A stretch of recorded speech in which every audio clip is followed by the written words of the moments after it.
How's that? You have to squeeze together because you're not coming both out on the vertical. Oh, how much closer can we get? What? Well, Your Instagram and YouTube on the. All right, I don't have time to explain. I think you're good. People just deal with it. No, whoever's watching on Instagram or on a vertical, they're not going to see them both. I didn't know that. Well, we're okay. You mean they can hear her? We're live, by the way. We're live. I thought I would just let you know. We're handling technical issues live. Good morning, everyone. Hello. It's Monday the 8th of December, 2025. Let me go live on Instagram. Dr. Kiltz is in England. With Louise. I'm where I am. We got, let's see if I can turn this like this. And I'm in Central Florida. George. The team. Please. George picked me up at 8 o'clock this morning from Heathrow. And here we are at the Mighty Meetup. Did And you what's sleep? the farm? Maybe in the plane. Turtle Bridge Farms. Please let us know where you're watching from. Put it in the chat. Hashtag KMT for what, Alia? Me and my food t-shirt. Okay. And so Dr. Kiltz is doing a mini meetup. Put your questions in the chat box, please.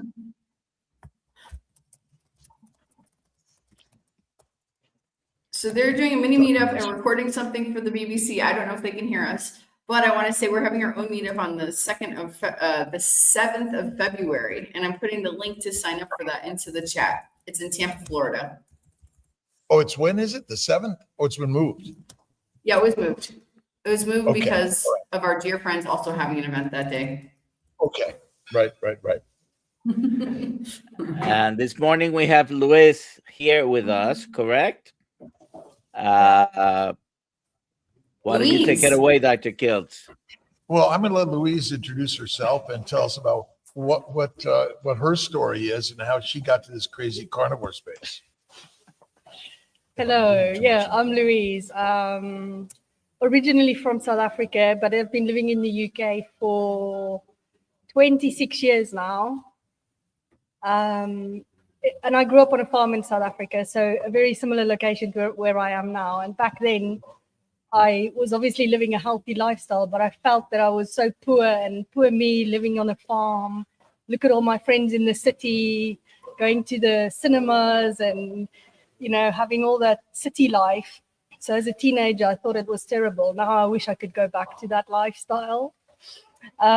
Anyway, fast forward, I got sicker and sicker over the years, having children, picking up weight.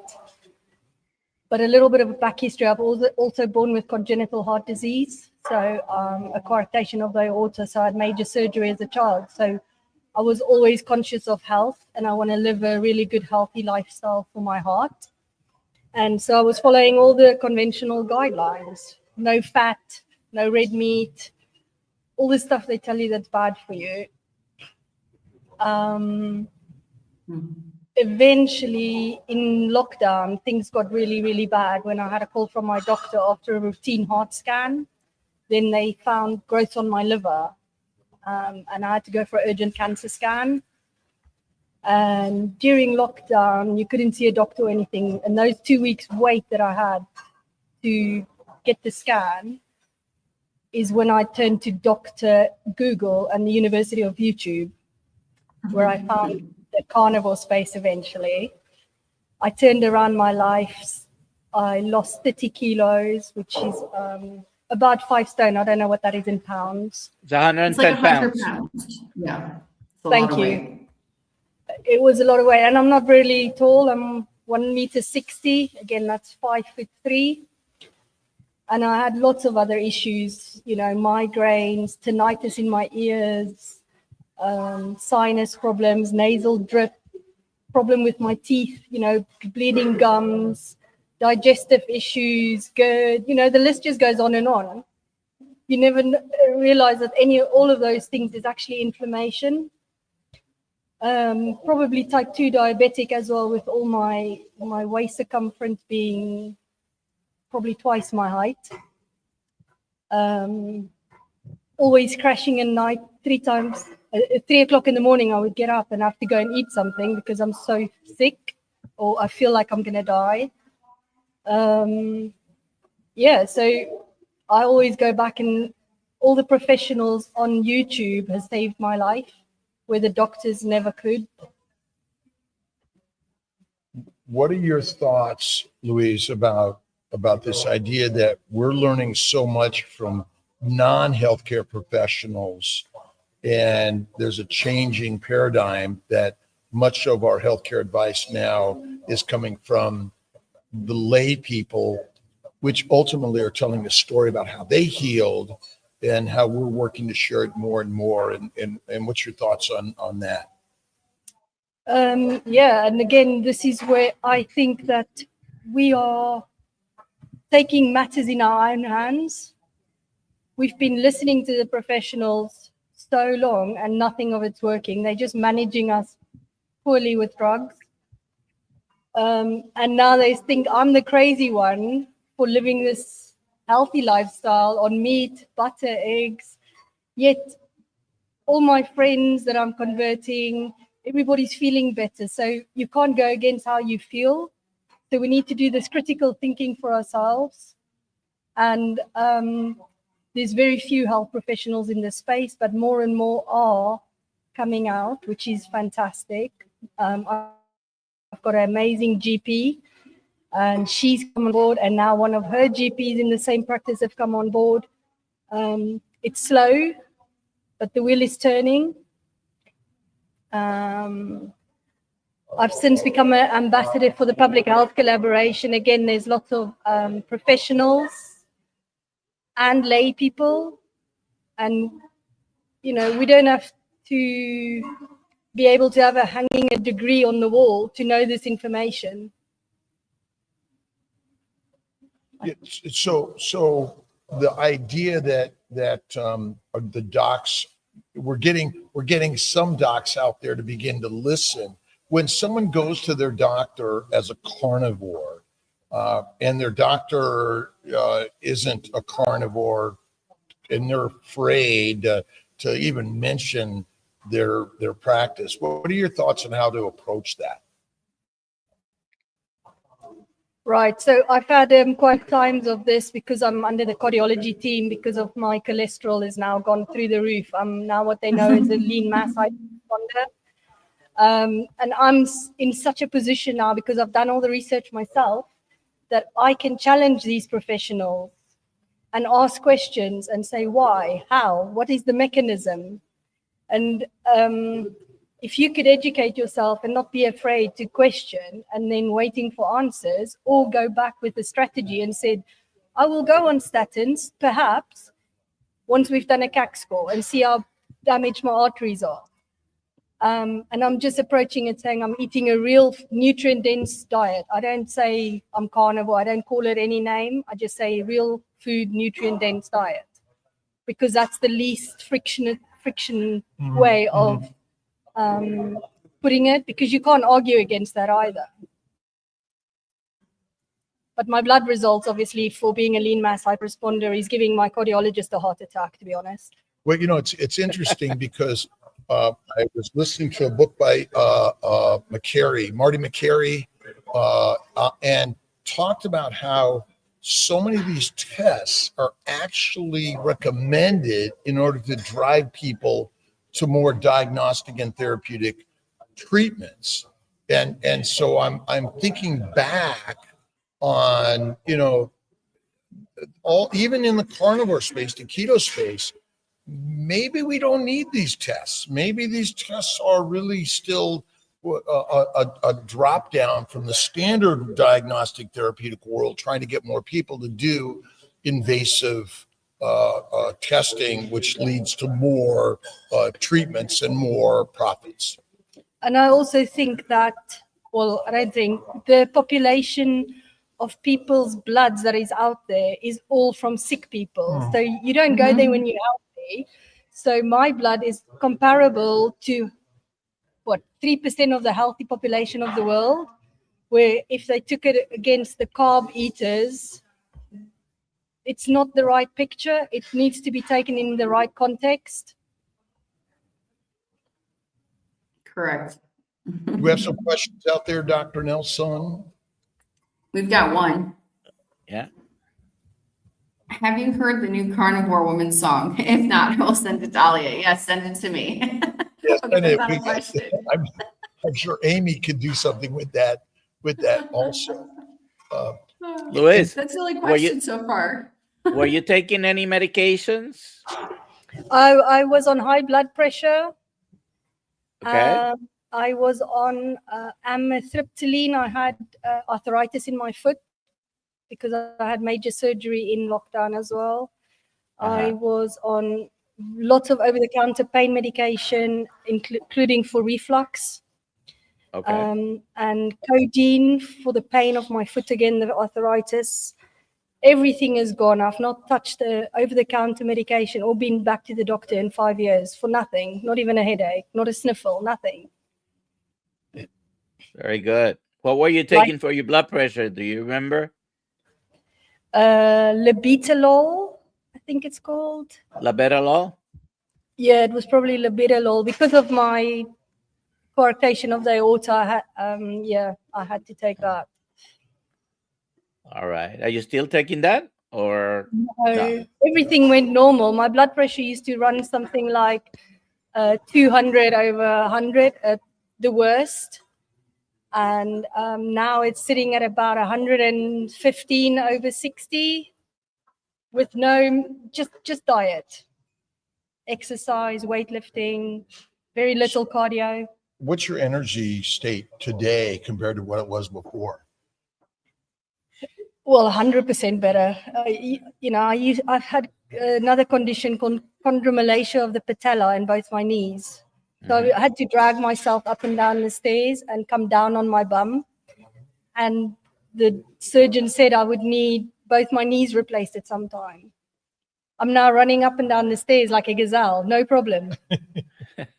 very good. There's a mention in here about, and you mentioned ambassadors. Yes. So tell me what you think that term means and how we can all inspire more and more ambassadors in this carnivore. I like to say keto carnivore world, kind of bring us together. What are your thoughts?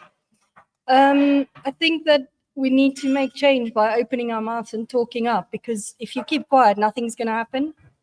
And this is why I'm quite vocal in this space. And I'm not going to stop, because when you know something that works so well, you keep preaching it. Same as if we're Christian, we preach the gospel. I feel this is a similar sort of pathway I'm taking, because I want us ambassadors to be the future for our kids. Because there's a guy who talked about washing your hands after the delivery of babies in Germany back in the day to prevent infection and death. And if he just kept quiet, what would have happened? More death would have occurred. So he opened up his mouth, he spoke out, and less death. So I think I feel the same. I'm opening, not shy. I'm not going to keep quiet about it, even though I get ridiculed. I'm going to keep flying the ambassador flag for the public health collaboration in the UK. We're a great charity. And again, it's not a carnivore space, but it is real food, real health. And we are promoting that everybody deserves a great metabolic health, because it's almost like everybody's just got chronic illnesses and you've got to live with that. We want to reverse it. And I'm also the Noakes Foundation, Professor Tim Noakes in South Africa, ambassador for them, again, helping in the space there, sharing information online, setting up WhatsApp groups, coming to meetings like this. And that's how we you mentioned the gospel. That's how you spread the gospel talking, and that's how you talk to people about the changes that have happened to you and everybody else. So it is the documented stories that matter, right, Dr. Kiltz? So we It's should. absolutely. And our friends at Healing Humanity, Carrie and Adam, and all of us together are working to share this around the globe. And I think we need some flags. Yeah. and obviously we're working to kind of spread the word. What are your thoughts on people beginning to have their own meetup groups, and how we can sort of take it from just one person says, hey, I'm going to invite some friends or some people I don't even know, and start there?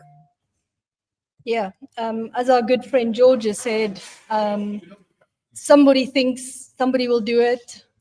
But in the end, nobody does it. But if you just take charge, because people say, when are you going to run a group in, this town, that town? Asking questions, just do it. My town, I have now, and because I run the groups with the public health collaboration with the patients in the GP surgery, those people then come to realize what I do, because I never advocate for carnivore as such, but eventually they go, but I want to eat like you. I want to do what you do. And they tell their friends. So we've got this rippling effect going. And so just make it happen. Don't wait for other people to do it. We don't have to just say we're going to go to once a year event. Open up your community. Talk about it. Do you think someone needs a doctor in order to watch over them, in order to do a carnivore keto diets? No, I did this all by myself during lockdown with no help. And all I found was information from people. It's all started, I think, with Paul Mason in Low Carb Down Under. And then Dr. I can't remember all the name, Robert Sivers. He's also a South African, but he's in the UK, in America, US, Florida. Yeah, he's fantastic. And then Professor Robert Seyfried, or not, what's his name? Thomas Seyfried, because of the cancer, the growth on my liver, that turned out to be cysts. They weren't cancer. But why do you get cysts? Obviously, there's inflammation and it shouldn't be on your liver. So that's how I found all these people. So I didn't run it past a doctor or a professional, because I just go with how my body felt. But if you're really, really sick, then I think you need to be under certain supervision if you're on certain medications. And this isn't medical advice, but ultimately I learned from this community, and I learned how to become a carnivore, keto for my patients, and then carnivore from someone just randomly on the internet years ago. And it was just something that, we're all capable of changing our diets. And let's see, do you need your doctor's advice on how to eat pizza or not to eat pizza? I used to, but yeah, they don't blink an eye if you're living on ultra processed foods, because that's balanced somehow. But if you start eating just red meat and eggs and butter, then suddenly that's not balanced. But to me, that's nutritionally complete. And you can't go against nutritionally complete. So I don't need my doctor's advice, and they were never taught about nutrition at med school. They just get taught about how to prescribe drug after drug and how to counter one with the other. So I think I would have gone on a different trajectory if I didn't change my ways. And again, it was just something that I watched on YouTube that changed my life.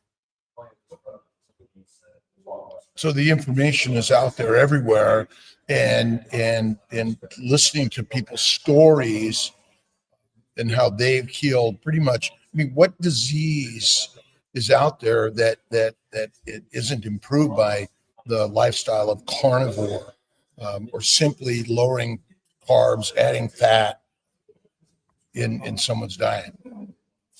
Well, I don't think any chronic disease is not, well, all chronic diseases I feel is lifestyle related.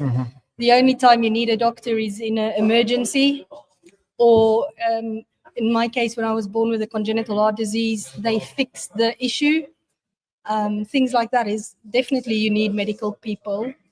But otherwise, if there's a chronic condition, I'm sure 99% of them can be fixed by lifestyle, because that's how they were brought on, by a chronic condition, chronic consumption of carbohydrates and seed oils and all these things that are unnatural in our modern life. Do you ever wonder if in some way all of our diseases are secondary to the diet that we continuously told about, and becomes our sort of our mantra in our brain: fruits and vegetables, seeds and nuts and salads, and you know, how to get rid of that brain that it constantly says, I need these things. What has been your sort of method of doing that? Change the story in the head. Again, I think it's just watching other people's stories and educating myself, reading books, Georgia Eads book.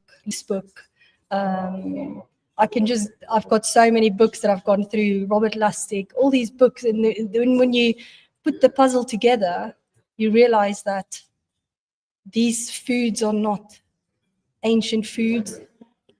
It's all engineered for us to eat it now. And I just don't want to poison my body when it's all full of pesticides and stuff. Didn't we used to go hunting for pizza? And the last I looked, were in Italy until the 1500s, for sure. Exactly. So we need to, the local and seasonal message, all these messages that we hear from the space, it just makes sense. And again, when we try to tell other people, they're either not ready to hear a message, they think you may be crazy, but I'm just going to keep planting the seed. Isn't a carnivore diet kind of boring?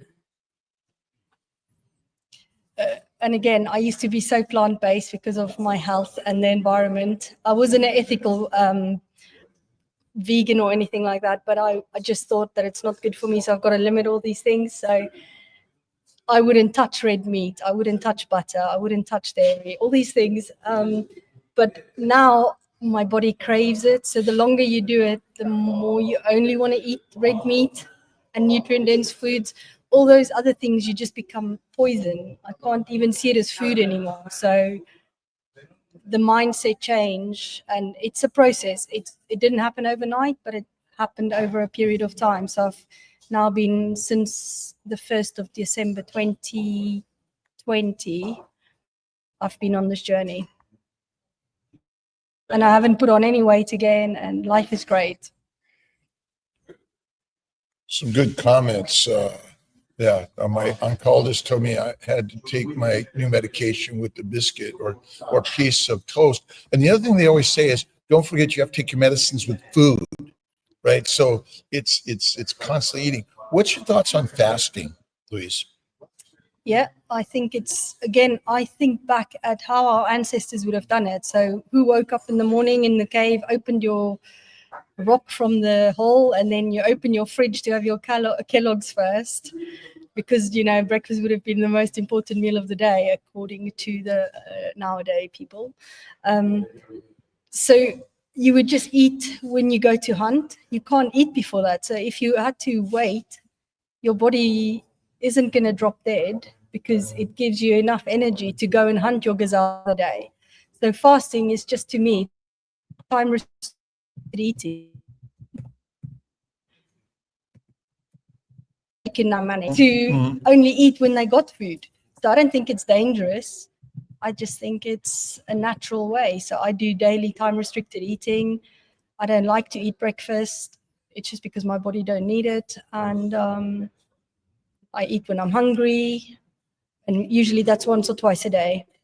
Does the science sometimes confuse the whole concept of this? We're trying to answer it scientifically, but if you just look back at our ancient relatives and how they likely ate food, and they didn't have a refrigerator, a cupboard, or even a root cellar, not for most of our evolution. Do you have any particular meats that you prefer? Yeah, I prefer beef. And growing up in South Africa, we had a farm and we lived off the land. We didn't really have much lamb, so lamb I don't really like the taste and the smell of. And again, fish as well, because I didn't grow up in the coast. I grew up really inland. So beef is just so delicious, and we make a lot of biltong, which is dried meat. Love eating that. So beef is my preference every day. Mince, I love mince. It's so easy to digest. And yeah, we just need to look back at our ancestors. Go ahead, Dr. Nelson. I have a comment about breakfast being the most important meal of the day. So the statement is absolutely true. However, it's basically a twist of the reality. So the statement is true because it doesn't. Your first meal is the most important meal of the day, and that's going to break your fast. And it doesn't matter if it's at 8 o'clock or 4 p.m. That's your breakfast whenever you have it, right? The phrase was sort of coined by the marketing, or one of the marketing directors or department of Kellogg's, who was the nephew of Sigmund Freud. Oh, wow. And was a master mind manipulator. But yes, breakfast is the most important meal of the day, implying that you had to start it with cornflakes and skim milk, by the way. Ew. That was fine. Terrible. Yeah. That and Cheerios with lots of sugar and bananas. Louise, what's your social media? My name, Louise Benning, on Facebook is where I'm probably the most active. I do have those little Instagram, TikTok, and YouTube, but I'm not very active on it. I do repost most of the stuff rather than creating content. So yeah, if people want to reach out to me, they are welcome to find me on Facebook. Great.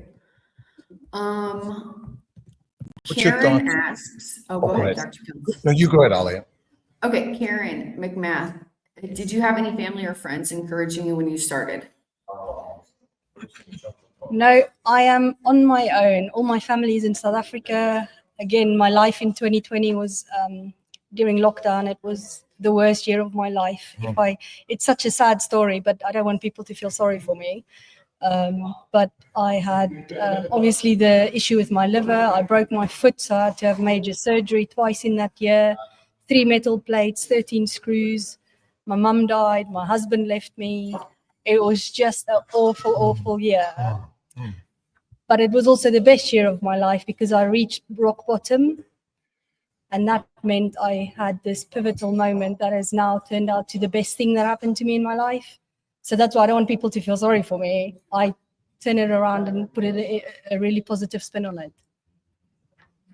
What's your thoughts on mindset in how carnivore added to the clarity and the power of your mind? Yes, there's no comparison. I mean, I can't even remember. Well, what I actually want to say, you don't remember how bad you felt until you feel good. So it was just like a daily slog. Yeah.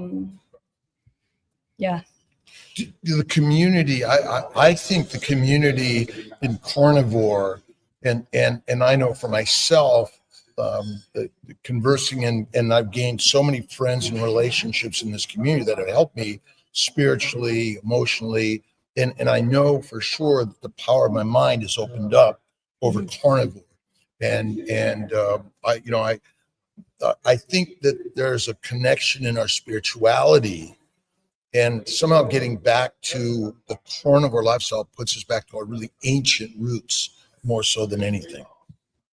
And I don't know if you have any of those similar feelings, because hardship in some ways, we've all go through these sort of things you mentioned, that the carnivore community and that lifestyle somehow gives us a little more strength, as if we're a lion. Um,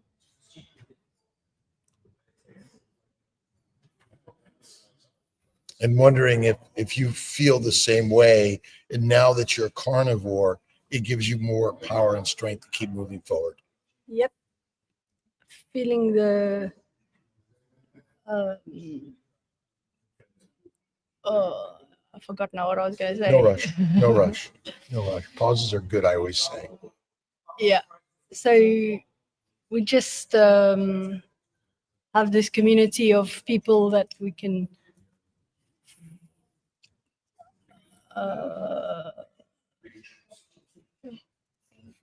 Grasp onto, fall to, like George is, we got so many people that we can communicate with and go through the hard days and share the powerful days all together. Yep. And George and I were, he picked me up from the airport. We were just talking about sort of the therapeutic part of the friends and people that we've gained in this, that we're able to kind of, because we all have our good days, bad days, and just being able to find that in this community has been really powerful for me. I can tell you that. Family. In some way, sort of lost family and community. Are you okay? Whoa. Come here. Help me. Lay down. Lift your legs up. Uh-oh, what happened? Bring your Louise has fainted. Shut the computer. Legs up. Let's with Dr. Kiltz. Okay, I took George off. He doesn't need to give us the blow by blow. Okay, ouch. And Dr. Nelson is muted. I was sneezing. Oh, Question. any questions? I'm sure they will be back. Yeah, but you have questions, please. Yeah, for her. Uh, Here's one for you. You can do this one. If job hours are 3 a.m. to noon and bedtime 7 p.m., is there a carnivore solution to keep hormones and cortisol balanced? Appreciate your thoughts.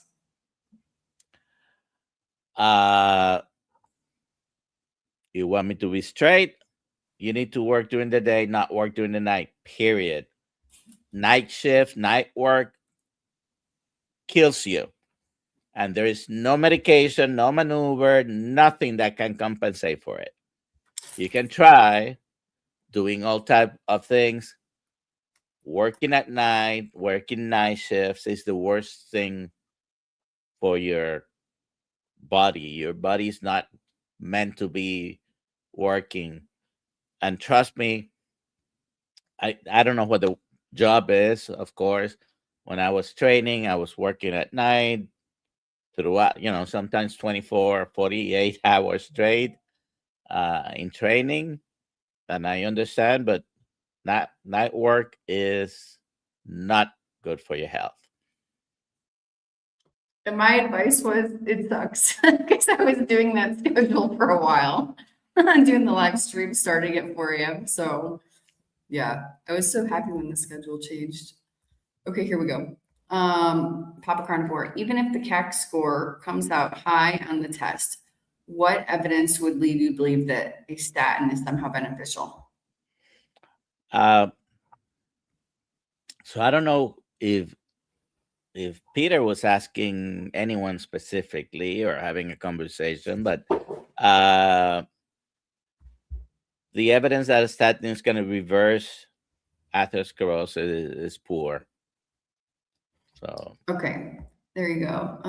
If anyone else has any questions, please feel free to put them in the chat. Oh, here's another one. Sage Life Gen X. What's the best way to wean off carbs?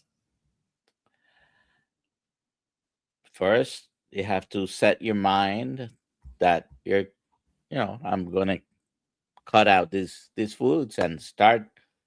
Maybe if you are starting from the standard American diet to trying to go low carb, you want to start eliminating everything that has sugar and is ultra processed and eat real food, whole foods.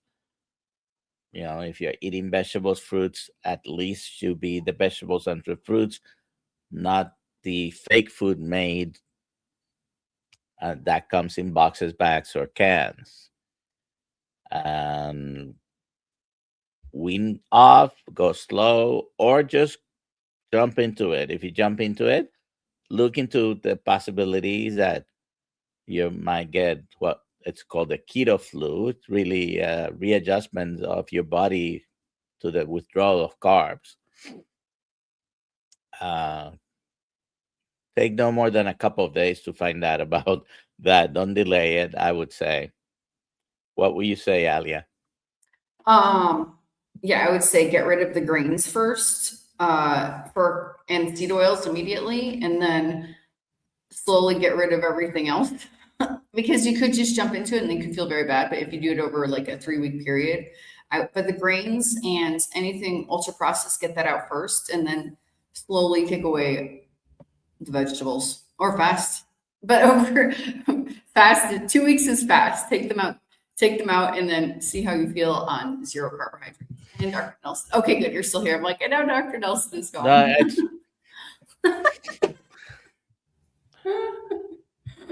Dr. All Nelson, right.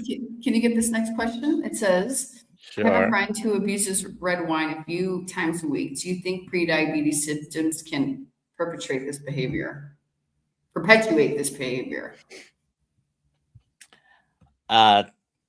Alcohol, independently of anything else in the diet, it's a poison, and you know, it's a poison. It's a poison. It's a poison. It doesn't matter if you have a small amount or a large amount. Now, some people drink it from time to time in small amounts, infrequently.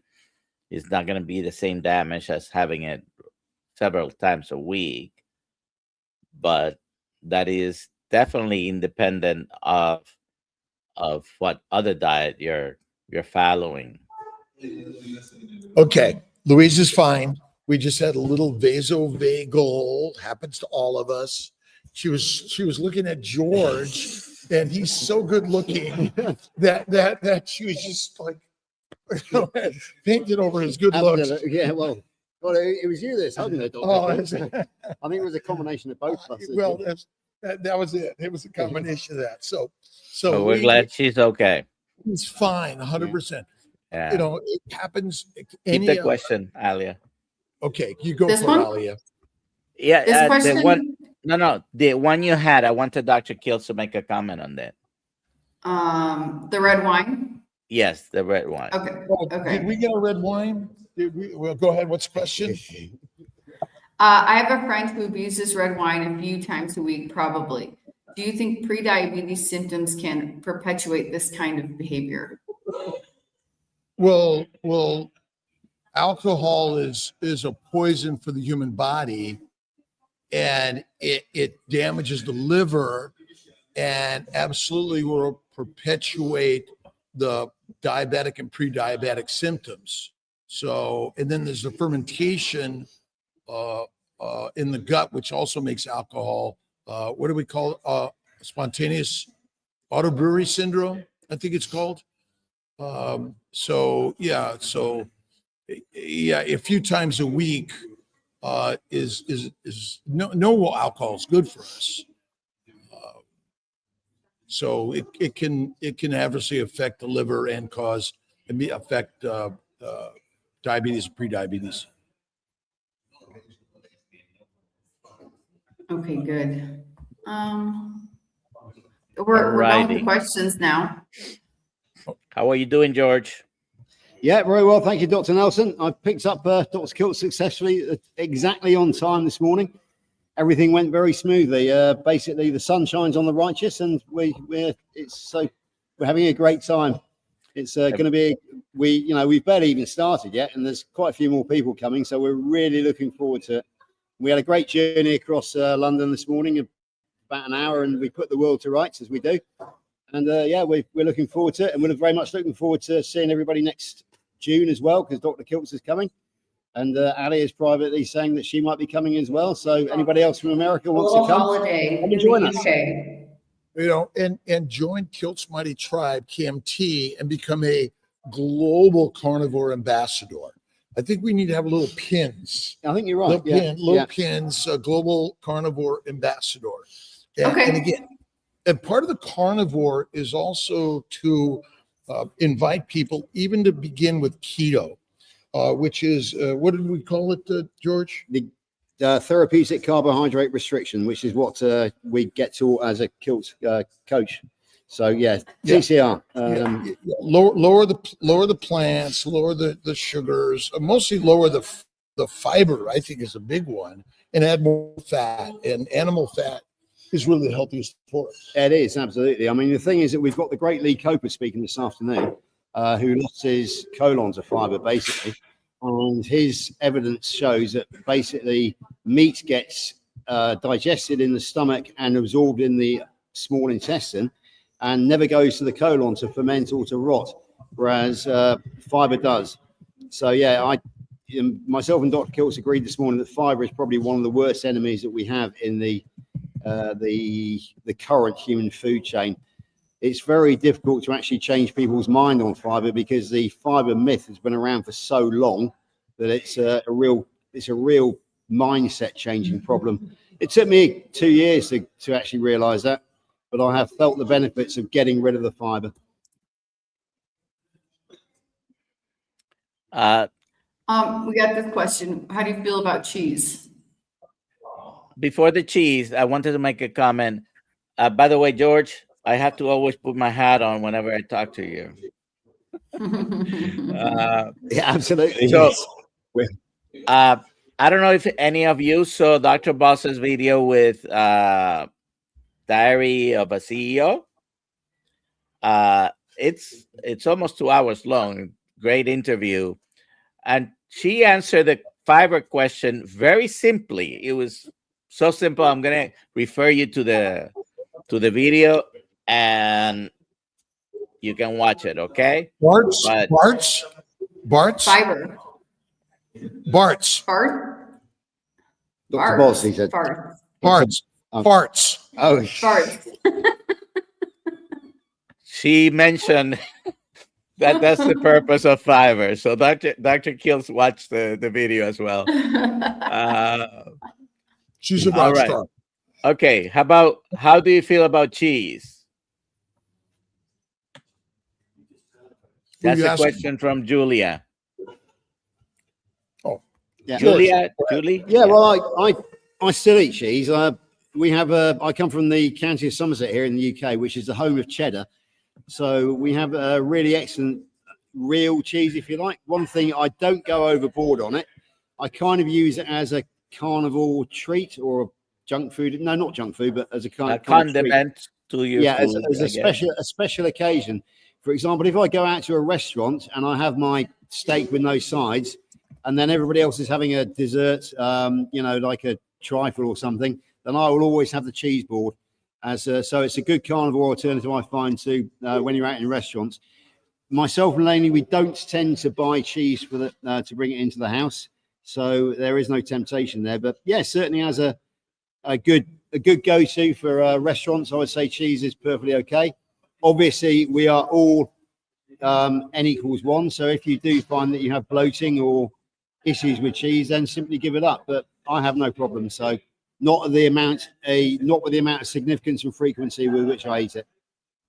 Dr. Kiltz? Yeah, I like cheese, but it's the same thing. Well, let's see. My ice cream is way from time to time.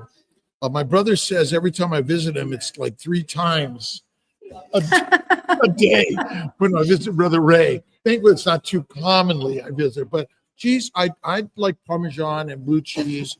I'll often add some blue cheese and butter for my steak, but I think it could be a trap for a lot of people because back to milk products, where they can be very inflammatory, and they could lead to the pre-diabetic and metabolic syndromes also if you consume them, which seems to be the biggest problem. Yeah. The other things to mention about cheese is they do contain casomorphine. So there is Is that why I'm getting a little high when I eat the cheese? That's well, why I I like think- it so much, right? yeah, I think if you go overboard on the cheese, then you can get a little bit high because it's kind of it does give a dopamine rush via the casomorphine. So yeah, that's possible. Well, grandson, 9-month Julio, I can notice his casomorphine high when he goes for my daughter's milk producing glands. Yes. It seems to satisfy him more than anything in the world. That's why we like milk products, probably. Right? Exactly. Yeah.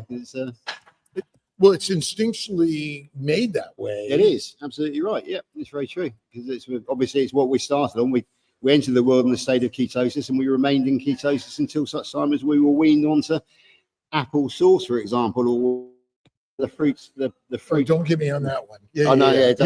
That's an in-joke between me. I'm working on my in-joke daughter between me. who loves to feed that little one, the little apple. But ultimately, sort of like what other animal eats milk after infancy? Once weaned, no other animal does, No. do they? So it's crazy. Here's the next question. Karen McMath. My mom has had low iron and sat for over 5 years. Prescription of ferrous sulfate for as many years with no improvement. Recent lab results 422 and saturation high. She's 93. Any thoughts? Karen, you didn't put what the 422 is because that most likely is ferritin, not iron level.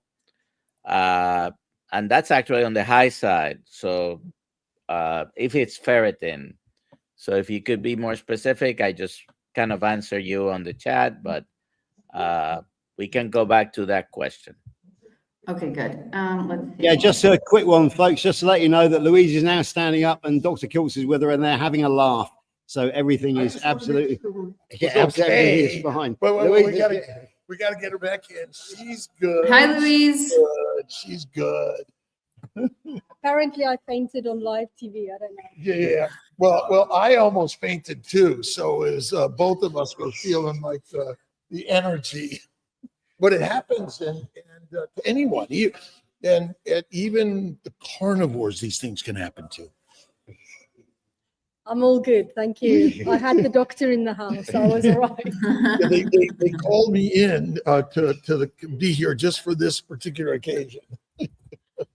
But we have to have humor in all of this, right? And we're learning from it. Absolutely. Can I just say something about Louise? When I was at one of the joint organisers of the Great British Meetup, it was my first attempt and I kind of got stressed. And I had to go out and get some fresh air. And guess who came out and found me, put a strong arm around me and said, "Man up, George." She said, you're in charge of this event. He said, "Don't let it get to you." She said, "I've been to loads of events in my time." And she said, "This one's going well compared to some of them. So don't get stressed."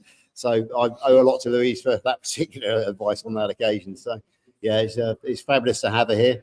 And it's great to see her upright now and laughing as well, because as we know, carnivore is fun. And this will go down in memory as everybody else.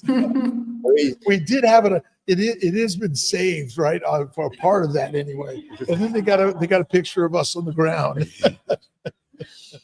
Yeah, absolutely. Yeah. So yeah, it's always memorable on these events. Yeah, we all jumped in together to take care of Louise. It's the joy of live TV, basically.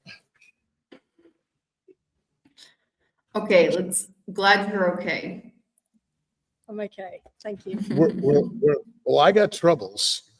Keep going. Okay, here's the next one. I was thinking low blood sugar is what might compel my friend to start drinking in the first place. This back to the drinking. Yeah. I think there's other reasons for drinking. They're about 100 more important than maybe low blood sugar, but well, it is an addictive nature of plants, and plants want you to consume them so they will control and kill you. And think about it: heroin, cocaine, marijuana, nicotine, caffeine, alcohol are all plant products but they're not only plant products, but the microbes. So they all work in cahoots in order to make sure they have enough food and fertilizer. Because ultimately, we're all on our way to become food or fertilizer for some microorganism or the plants, which use our molecules in order to make more plants. So yeah, there's addictive nature. And so again, coffee and alcohol are not normal in our bloodstream at any significance, but we get addicted to it. And so as the levels drop, that's the nature of wanting to have more of it. And sugar, again, plant sugars, and we were talking about this also about bears and things like that. They want the sugar because that's how they make fat. In order to survive the wintertime. Yeah, gestation, hibernation, and migration, I believe you will say. Right. Yeah. So there we go. And if you think about it, all organisms migrate around the globe.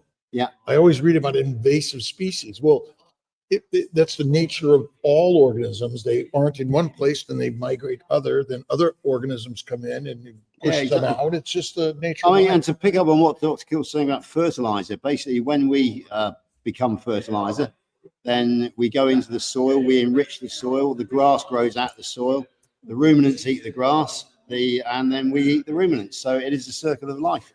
That's the great thing about it, because we never go to waste.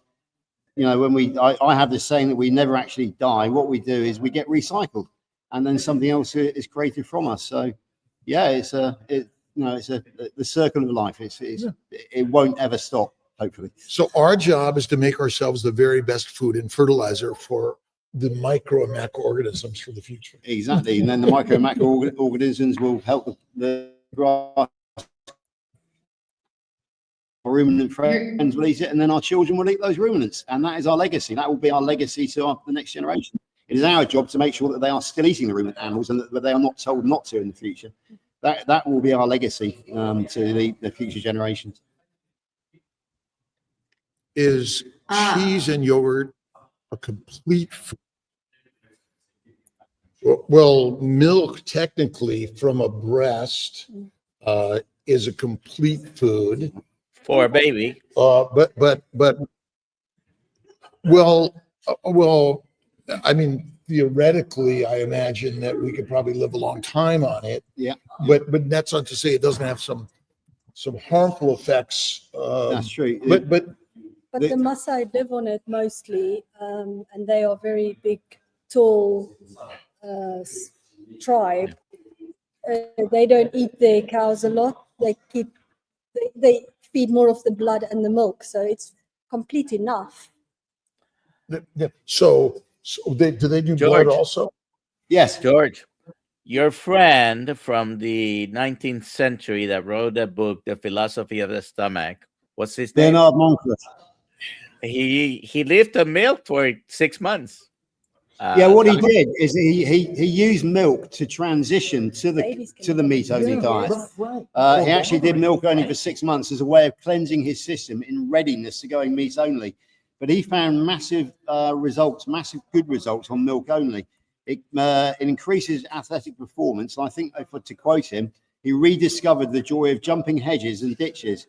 So it worked well for him, but he never intended to stay on it for the rest of his life. It was his means of transitioning from the wheat and the grain diet across to meat. But he decided on 6 months, and it worked for him. So yeah, he felt no ill effects. Next but question. It is a complete food, and I imagine cheese fulfills that also, but it's been broken down by microbes. Yeah, absolutely. Yeah, if anybody comes to visit us here in Somerset next year, then we will go to visit the Cheddar Cheese Factory, where you will actually see the whole process of they actually do it in front of your eyes, how they actually make the natural cheese. So, am I here next year? You are here next year. Yes. So everyone has to come, and we're going to go to Stonehenge also. Stonehenge. Yeah, I had never been there. No. Near my house, between us. Yeah, but think about the thing. Let me get back to the cheese again, right? Can people live on plants alone Well, the answer is they do, but Yeah. not to say that it's the healthiest thing for them. So, I mean, if you think cheese and milk, you certainly can live better on that than you would on plants. Absolutely, yeah. Well, I mean, while I'm looking around here, we've got a few people in the background. And it's very rare that you see such magnificent specimens of humanity all gathered together in one place. It's Everyone's got to say hi. Everyone's got to come and say hi. Come on, everybody! Come on, everybody! Come on in! Come on in! Come on, it's time. Now, don't all use the faint at one time. Who's who? Right. So we have Carl from the Primal Lifestyle. He's the driving force behind this event. Behind him is Tom, the host, who's we're at his beef farm. Here we have Lydia, who is Tom's wife, and again she's the hostess with the mostess. I think we all know Steph, who Steph gets everywhere. She's a Kiltz health coach. And next to Steph is Tim, who comes from Wales as well.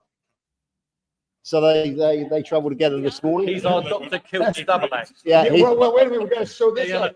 Both were the Kiltz T-shirts, and it fits any size. By the way, everyone that wears it looks as good as both of us. See, the thing is, in the planning, in case Dr. Kiltz missed his flight, he was going to come and impersonate. So, yeah. Have you got the glasses? And being very quiet in the background, John, come. Being very quiet in the background, we have John, who comes from Plymouth, which is where the Mayflower sailed from, which is why we have Thanksgiving. And John has an amazing story. He's lost 140 pounds, 10 stone, which is 140 pounds. And he's one of the younger members of the carnivore community. And, people such as John are the future of the carnivore community, because a lot of us are 50 plus around here. I'm not sure everybody is, but we get younger and younger every day. We do, absolutely. We're aging in reverse, yeah.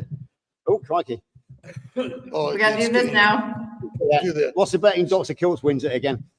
I didn't KMT it, so No, we he don't didn't. have I anything did. else on. So Steve Rogers, congratulations, Captain America. Email me, alia@drkiltz.com, and we'll get you your t-shirt. There we go. KMT ambassadors, and we have to make sure that there's no conflict between KMT and Healing Humanity, and we'll talk about that later. And let's see, and simply eat meat, be the master. Yes. Goodbye, everybody. Bye. Goodbye. everybody. Bye. Bye.